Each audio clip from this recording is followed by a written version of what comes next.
안녕하세요. 펀더트의 문동필입니다. 자, 이번 영상은 제가 이제 학생들로부터도 그렇고, 일반 분들도 그렇고, 이 아스트라제네카 백신을 맞아야 되는지 말아야 되는지 이런 이야기들을 많이 들어서, 그래서 이제 그런 질문을 많이 받아서 이 영상을 만들기로 했습니다. 자, 그래서 학생들 같은 경우는 이제 부모님들이 아스트라제네카를 맞아야 된다는 둥, 뭐 이런 얘기들 때문에 걱정된다, 뭐 이런 것들, 또 어떤 분들은 내가 직접 아스트라제네카를 맞아야 되는데 이거를 어떻게 해야 되나라고 이렇게 질문들을 하시는데, 그래서 이번 영상을 만들어서 이제 만드는 이유가 이제 바로 그분들께 그런 고민하는 분들께 이제 조금 그 어떤 아이디어를 드리기 위해서 만드는 겁니다. 자, 여러분들, 그런데 이제 백신에 대한 이야기들을 이제 좀 해보면은 간단하게 일단 먼저 이 얘기를 해볼게요. 왜 아스트라제네카 백신을 맞아야 된다, 말아야 된다, 이런 이야기들과 뭐 음모론 같은 것까지 백신에 대한 아스트라제네카 백신뿐만 아니라 백신 코로나 바이러스 백신 자체에 대한 음모론 같은 것도 나오고 하잖아요. 그렇죠? 이게 어디서 시작이 됐을까요? 어떤 사람들은 그러더라고요. 아, 여기다 무슨 칩을 집어넣어가지고 저 인간을 조종한다. 아니, 컴퓨터도 만들기도 어려워하는데 요만한 칩에 사람을 조종하는 걸 만들면 그 기술이 엄청난 데다가 또 돈은 얼마나 들겠어요. 그리고 그런 것이 있다 했으면은 이미 예전부터 그 뭐죠? 그 독감 백신 같은 거에 집어넣든가 하지. 이게 뭐 저희 딱히 그 코로나 바이러스를 선택할 이유도 없죠. 그나마 이제 조금 그 사람들이 좀 더 동요를 하는 음모론 중에 하나가 뭐죠? 그 이 백신을 맞으면은 몸에 유전자 변형이 일어나서 뭐가 어떻게 될지 모른다. 여러분들 그런 얘기 들어보셨어요? 대표적인 예가 바로 이거예요. HIV. HIV 그 바이러스는 실제로 들어가면 얘는 몸속으로 들어가면요. 우리 유전자가 있으면 이 유전자 안에 끼어 들어가요. 그래서 치료가 어렵거든요. 잘라내지를 못하기 때문에 끼어 들어가 있기 때문에. 그래서 이게 처음에는 안 보인다라고 하는데 어느 순간에 갔는데 예를 들어 가지고선 이게 좀 면역 시스템이 좀 약해진다 그러면 얘네들이 어느 순간인가 그 병원체가 돼서 나와 가지고 다시 이 호스트셀 숙주를 파괴를 시킬 수가 있거든요. 그래서 HIV는 그래요. 그러니까 바이러스들 중에는 그런 것들이 있어요. 그래서 사이클이 이제 두 개가 있는데 어쨌든 이런 것들이 들어가서 그렇게 하는데 코로나 바이러스는 아닌 걸로 아직까지는 알려져 있지만 정확하게 저는 모르겠어요. 그런데 백신은 하나는 RNA 백신이에요. 한 종류는. RNA 백신은 말 그대로 이거는 우리 몸에는 이 RNA를 DNA로 바꿀 수 있는 게 없어서 DNA로 들어갈 수가 없어요. 자, 그래서 RNA 같은 경우는 이제 그것과 관계없고, 뭐 아스트라제네카는 DNA예요. 그런데 이 아스트라제네카를 만드는 게 아마 제 기억으로 아데노바이러스라고 알고 있는데, 이거는 그 자체로는 이 원래 있는 이 자연에서 발견되는 형태로는 이거는 이쪽으로 들어가지 못하는 걸로 알려져 있어요. 이건 과학자들이 굉장히 많이 찾아놓은 거예요. 물론 이것들이 이제 변형을 일으키고 한 것들 중에 들어갈 가능성은 있지만 일단 그래서 아데노바이러스라고 하는 걸 쓰는 아스트라제네카 백신도 제가 볼 때는 들어갈 가능성은 굉장히 희박해요. 하지만 희박하다는 얘기는 뭐냐면 들어갈 수는 있어요. 가능성은 있을 수 있다는 얘기예요. 왜냐면 우리 몸은 끊임없이 그 돌연변이를 일으키거든요. 예. 그래서 몸이 그 돌연변이를 계속 일으키기 때문에 그 여러분들 보면은 자식이 태어나는데 같은 부모에서 태어난 자식들이 생김이 다 다르잖아요. 그렇죠? 같은 아들임에도 불구하고 생김이 다르잖아요. 뭐 일란성 쌍둥이가 아니면. 그 얘기는 뭐냐면 정자 자체도 난자 자체도 그 변이가 계속 일어나기 때문에 다른 거를 만들어낸다는 거거든요. 그렇기 때문에 실제로 돌연변이가 일어나는 것은 우리 몸에서 더 활발하게 일어나요. 다른 형태. 그런데 이런 걸가 백신으로 인해서 뭐 유전자가 변이가 일어난다? 가능성이 아주 희박하다는 거죠. 오히려 바이러스 때문에 변이가 일어날 확률이 더 커요. 예. 자, 그러니까 이런 음모론이 그러면은 왜 벌어지는가? 라고 하면 여러분들 제 정책을 이 결정을 해서 발표하는 사람들 이야기 들어보셨죠? 뭐라고 얘기하냐면은 관련이 없는 것으로 관련 없다. 없는 것으로 보인다. 이렇게 이야기를 해요. 그러니까 이제 어떻게 되죠? 음모론을 퍼뜨리는 사람들은 관련이 있어 보이는데 내가 볼 땐 이렇게 되는 거예요.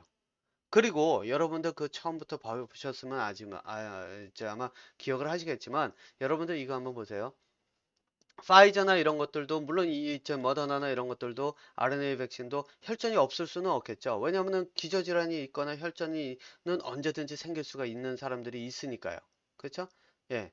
그리고 저 같은 경우에도 고혈압이 있는데 고혈압 있는 사람들 저도 혈전이 생길 수가 있기 때문에 그런 것들을 저희 모니터링을 하니까요. 왜냐면 저 같은 경우는 연근 같은 거를 잘 안 먹어요. 연근이 그 혈액 응고를 돕는 역할을 한다라고 하는데 저 같은 경우 고혈압이 있는데 혈액 응고가 안에서 이런 조금이라도 좀 더 많이 일어나면은 오히려 제 몸이 저 위험해질 수 있잖아요. 혈전이 생기면은 위험해질 수 있잖아요. 그래서 그러는데 어쨌든 이런 것들에서도 뭐 일어날 수는 있는데 예를 들어서 아스트라제네카를 시작을 했더니 이런 것에 비해서 좀 더 많은 경우가 생겼다라고 하면 어떻게 의심을 하죠? 여기에는 없는데 여기에는 많은 거예요. 그러면은 당연히 이거는 아스트라제네카가 가능성이 혈전하고 혈액 응고랑 관련이 있을 수 있겠다. 있을 수 있다. 가능성. 예. 가능성을 열어놔야 돼요. 그래서 사람들에게 있을 수도 있지만 지금으로선 확인되지도 않았고 또 코로나 바이러스에 걸려서 죽을 확률이 이 아스트라제네카든 뭐 백신을 맞아서 혈전이 생길 확률보다는 훨씬 높으니까 그래서 그 백신을 맞아야 된다. 이러면은 충분히 사람들이 설득이 될 수가 있죠. 사람들이 결정을 할 수가 있어요. 그런데 이거를 자꾸 포장해서 사람들에게 맞추려고 하는 생각에 이 가능성들을 자꾸 줄여놓고 없애놓고 가능성이 없어 보인다.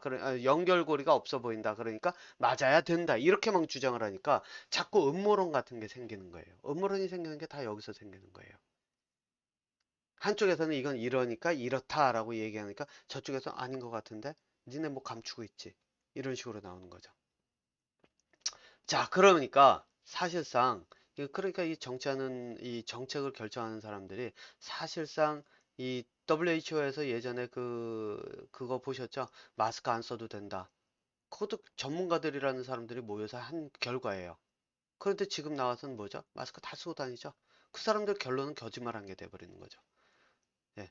정책을 결정하는 사람들이 그래서 가능성을 항상 열어놓으면서 모든 정보를 제공해야 되는데 자꾸 정보를 제한을 하면서 자기들 필요한 것으로 맞추려고 하다 보니까 이게 이제 머리가 좀 떨어져서 벌어지는 현상인데 그러다 보니까 실제로 이제 가능성들을 자꾸 가리려고 하죠. 하지만 지금 와서는 어떤 일이 벌어지죠? 점점 이런 것들이 가능성이 나오는데 나이가 많은 사람 쪽에서는 안 벌어지고 나이가 적은 사람들 55세 캐나다는 55세를 기준으로 정했죠. 그러니까 나이가 어린 사람들에서 벌어져. 그러다 보니까 남자보다는 여자가 확률이 좀 더 높네. 그러다 보니까 그럼 젊은 여성 또 이제 남자보다는 젊은 여성들의 초점을 맞추다 보니까 혹시 이게 피임약은 아닐까? 예. 이게 카메라가 가렸는데 뭐 이게 중요한 건 아니니까 예, 여기서 그냥 가겠습니다. 그 피임약이 아닐까? 이런 이야기들이 지금 나오고 있죠. 예. 자, 그러니까는 이제는 실제로 가능성이 있을 수도 있겠다. 아스트라제네카 백신 때문에 백신이 혈전과 관련됐을 가능성이 있을 수도 있겠다. 이렇게 나온 거예요. 그래서 나이 연령을 제한하고 어쩌고저쩌고 이런 이야기들이 나오고 있는 거잖아요. 그죠? 자, 그런데 이제 여기서 여러분들 이제 많은 분들이 저에게 이렇게 질문을 해요. 그러면 당신은 그러면 이게 이제 한번 얘기해 달라고 이게 나 이거 백신 맞아야 돼 말아야 돼 이렇게 질문을 해요. 그런데 앞서서도 말씀드렸지만 제가 그걸 어떻게 말씀드려요? 아무것도 알려지지 않은데 WHO에서 마스크 쓰지 말라 그랬다가 나중에 가면 WHO 거짓말장이 됐죠. 그래서 WHO라고 하는 곳이 실제로 그 거짓말을 한 게 됐고 그 능력이 부족하다는 게 증명이 됐죠. 예. 저는 알려지지 않은 걸 가지고서 왜 제가 그런 답을 하겠어요. 더군다나 여러분들 보세요. 그 혈전이라고 하는 거를 제가 맞아도 괜찮아요 하고 했는데 맞았다가 그 혈전 생기면 그 사람들은 저를 원망할 거 아니에요. 그렇죠? 예. 하지만 저는 그래서 이렇게 얘기를 해요. 저라면 저라면 맞는다. 라고 이야기를 해요. 왜? 일단 저는 혈압까지 있어요. 거기다가 코로나 바이러스에 걸리면은 기저질환 있는 사람들은 더 위험하다고 하죠. 물론 혈압은 좀 위험도가 낮은 쪽에 들어가는 걸로 보이지만은 어쨌든 그 위험도가 다른 사람들보다는 그 혈압이 없는 사람들보다는 클 거라고요. 그렇기 때문에 저는 그 코로나 바이러스로 인해서 죽을 확률보다는 백신에서 혈전이 생길 확률이 훨씬 적으니까 저는 맞아요. 다만 그냥 맞지는 않는다는 거예요. 뭐냐? 여러분들 지금 그 코로나 바이러스 맞는 분들 한번 보면은 이거를 맞아야 돼 말아야 돼 하면서 불안해하죠. 불안하고 두려움도 있고. 왜? 뭐 이게 나한테 생길 수도 있고 아닐 수도 있다는 거죠. 그렇기 때문에 불안하고 두려운 거예요. 그러니까 이제 어떻게 하죠? 선택을 해야 돼요. 선택을 하는데 어떤 선택을 하죠? 도박이 돼버려요, 이제. 확률을 놓고 하는 도박이에요. 물론 확률상으로는 혈전이 안 생길 확률이 크지만 그래도 생길 가능성도 있다라고 하는 도박이 돼버리는 거예요. 왜 이런 일이 벌어질까요? 여러분들 이런 얘기 많이 듣죠? 미래는 정해지지 않았다. 뭐 이거는 좀 그 사회의 지도자급이라는 사람들이 하죠. 미래는 정해진 것이 없다. 그러니까 젊은이여 꿈을 가지고 너희들 미래를 써가라. 그래가면서 이야기하면서 이 정해진 것이 없으니까 얼마나 자유롭냐. 무엇이든지 쓸 수 있고. 여러분들 이 소리 어떻게 생각하세요? 저도 그 얘기를 했어요. 제 강의에서. 저는 그 얘기를 할 때는 뭐를 기반으로 했냐면은 공부를 해가지고 그런 훈련을 해 나가는 거다라고 이야기를 했어요. 그런데 이런 이야기 하는 거요. 다 뭘까요? 저는 뭐라고 하냐면 개소리라고 얘기해요. 개소리. 왜? 지금 당장 여러분들부터 한번 보세요. 두려워하고 또 불안해하고 선택을 할 때 도박 가지고 선택을 해요. 아이, 맞지 뭐. 뭐, 그 확률 얼마나 되겠어? 나 용기 있어. 여전히 선택은 도박이에요. 그쵸? 예. 그리고 나한테는 안 걸릴 거야. 괜찮아. 또 어떤 사람들은 이거 맞아야 돼. 말아야 돼. 근데 이거 진짜 제 불안하고 이거 어떻게 해야 돼? 답 좀 달라고. 정부에 이거 맞아야 돼, 말아야 돼. 막 이래가면서 안전성 검증을 해라. 너희들 왜 안전성 검증도 안 하냐. 이런 이야기 나오는 게 불안해서 두려움 때문에 왜 정해진 것이 없어서예요. 없어서. 그러니까 말 그대로 이게 불확실한 미래란 말이에요. 그러니까 불확실한 미래가 직접 닥치면 이렇게 불안해하고 두려워하면서 도박과 같은 선택을 하면서 어떻게 해야 될지를 하고 앉아 있으면서 뭐 젊은이여 미래는 정해진 것이 없으니까 뭐 자유롭게 개소리죠. 네. 실제로는 머리를 써가면서 확률을 줄여가야 돼요. 그래서 저는 어떻게 얘기했냐. 저라면 맞습니다. 라고 이야기를 시작을 해요. 그리고 왜 그런데 그냥 단순히 주사 맞는 걸로 끝나진 않습니다.로 시작을 해요. 왜냐? 저는 이렇게 이야기하죠. 혈전이라고 하는 건 혈액에서 생기죠. 혈액이라고 하는 거는 뭐죠? 산소도 들어가고 이산화탄소도 나오고 뭐 이렇게 운반을 하는 역할을 해요. 운반을 하는 역할, 이 말 그대로 차들이 고속도로 달리고 지방도로 달리고 이런 것처럼 달린단 말이에요. 자, 그 얘기는 뭐냐? 우리가 음식을 먹고 모든 것들을 음식을 먹고 소화하는 것들이 다 혈액 속으로 들어가서 혈액이 움직이는데 다 관련이 돼 있어요. 자, 그런데 여기서 이제 일단 하나의 조건이 있죠. 저처럼 기저질환이 있는 사람들. 만약에 제가 이 코로나 아스트라제네카를 맞고 제가 이제 죽었다. 혈전이 생겨서 죽었다. 그러면은 답은 금방 나올 거예요. 왜? 저는 혈압이 있고 혈압약을 먹고 있기 때문에 이거 혈압약일 수 있겠다. 그래서 쭉 찾아보고 이게 혈압약이네. 관계가 있다. 그러면은 혈압약 먹지 마. 이러면 되는데 지금 당장은 기저질환이나 기본적으로 처방약을 가지고 먹고 있는 사람들에서 나타났다라고 하는 증거가 없어요.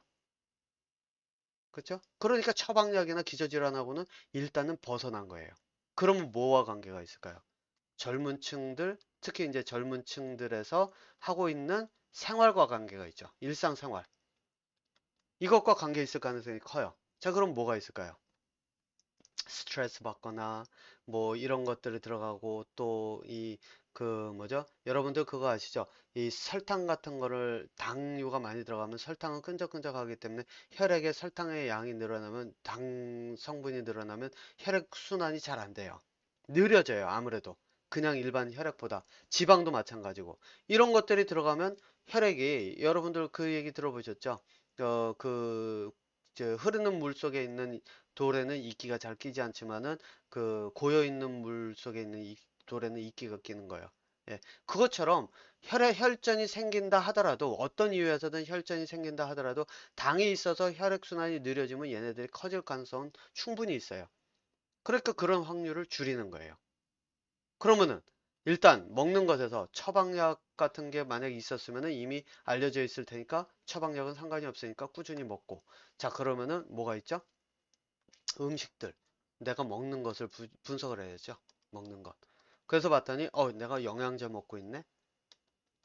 영양제? 뭐가 들어갔지? 뭐 알 수가 없고, 뭐 비타민도 그렇고 종합 영양제 뭐 이런 것들이 있는데, 이런 거 뭔 일이 혈액 응고나 이 혈액 그 순환과 어떤 역할이 되는지 모르니까 일단 이런 거 빼요.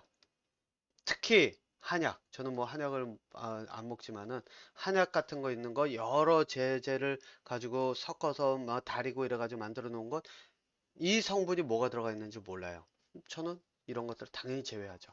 그리고 아까 말씀드린 것처럼 음식 중에 혈액 응고에, 저희는 아이가 혈액병이라서 혈액 응고를 좀 더 혈액 응고에 도움이 된다라고 하는 것과 혈액 응고를 방해한다라고 하는 음식들을 많이 찾아봤어요. 그래서 봤더니 뭐 마늘 같은 게 있는데, 마늘은 혈액 응고를 방해하는 성분이 있다. 그래서 의사하고도 상의하고 해봤는데 사실 이 양은 너무 적어가지고 상관이 없다. 로 결론이 났어요. 혈액 응고에 관계된 것, 예를 들면 연근 같은 것. 그래서 저희 아이도 연근을 한번 먹여볼까 했는데 제가 연근을 안 먹기 때문에, 왜냐면 이거는 혈액 응고에 촉진할 수 있는 그런 혈액 응고를 돕는 것들이 들어있다. 무슨 성분이 저는 뭐 기억은 안 나지만 있다 그래가지고 저는 아예, 제가 고혈압이 있는데 이거 생겼다가 그 혈전 생겼다가 커지면은 뭐 더 힘들어지잖아요. 그래서 아예 음식에서 이제 그런 종류를 제외를 했어요. 물론 저희 아이 같은 경우는 음식 제한이 없이 이제 들어가지만 바로 그런 식으로 이제 한다는 거죠. 자, 그러니까 저 같은 경우는 어떻게 하느냐? 그 이거를 주사를 맞는다로 가요. 왜냐면 확률은 일단 코로나에 안 걸리는 게, 그 제가 몸이 살아남을 확률이 좀 더 크니까. 자, 그 대신에 뭐를 하냐면은 바로 여기서 음식 조절이나 이런 것들을 하죠. 얼마 동안. 예를 들면은 그 RNA 백신 같은 경우에는 제가 알기로 2주 정도 그 걸린다 그래요. 그 면역 체제가 완전히 저게 될 때까지는. 그러니까 그렇지만 DNA 백신 같은 경우에는 이게 RNA로 바뀌어서 다시 이렇게 돼야 되기 때문에 제가 볼 때는 이게 시간이 좀 더 걸릴 거라고 봐요. 그래서 그렇다면은 저는 3주에서 4주 정도를 주사를 맞으면서 그 시점을 기준으로 해가지고 전후로 해서 3주하고 4주. 그 다음에 이제 어떻게 하죠? 계속 몸을 모니터를 하는 거죠. 음식을, 혈관이 좀 더 혈액순환을 원만하게 하는 것들로 좀 더 채우고, 그러면서 이제 혈관을 모니터를 해서 혈액이 원만하게 흘러야 혈전이 생긴다 하더라도 내가 그 막힐 확률이 줄잖아요. 그러면 병원 가서 내가 치료받으러 시간을 벌잖아요. 어차피 이런 일들은 시간과의 싸움이잖아요. 예. 그래서 그런 것들을 줄여놓기 위해서 저라면은 이런 뭐 일단 몸을 모니터하는 것도 들어가겠죠. 맞기 전에 몸 상태와 진행이 되면서 몸 상태를 계속 모니터를 해가면서 차이가 있는지를 보는 것. 저는 이렇게 접근을 한다라고 사람들에게는 일단 말은 이제 그렇게 하죠. 예. 그러니까 여러분들 이제 이걸 통해서 제가 이제 한 가지만 더 간단하게, 제가 뭐 교육을 하니까요. 교육이라고 하는 것이 사람들이 미래를, 진짜 깜깜한 미래를 내 길을 찾아가게 하고 있는가, 이것만 봐도 금방 알 수 있죠. 예. 그렇게 가르치는 그런 교육은 아무도 할 수가 없어요. 저 말고. 예, 저만이 할 수 있는 교육이 바로 그 교육이거든요. 예, 어쨌든 그렇기 때문에 여러분들 이렇게 생각하시면 돼요. 이게 그 실제로 내가 불안해하고 두려워하고, 내가 뭐든지 불안과 두려움이 오는 거는 미래에 대한 불확실성일 가능성이 크고, 그 이유는 바로 내가 한 번도 이런 것들을 있을 때 어떻게 접근할지에 대한 그런 어떤 하나의 이 공부를 해오지 못했기 때문이다. 그런 공부를 또 사회에서 제공하지 못했기 때문에 받아보진 그런 공부에 대해서 들어본 적도 없어서 그런 일이 벌어지고 있는 것이다 라고 생각하시면 될 거라고 봅니다. 자, 오늘 영상은요,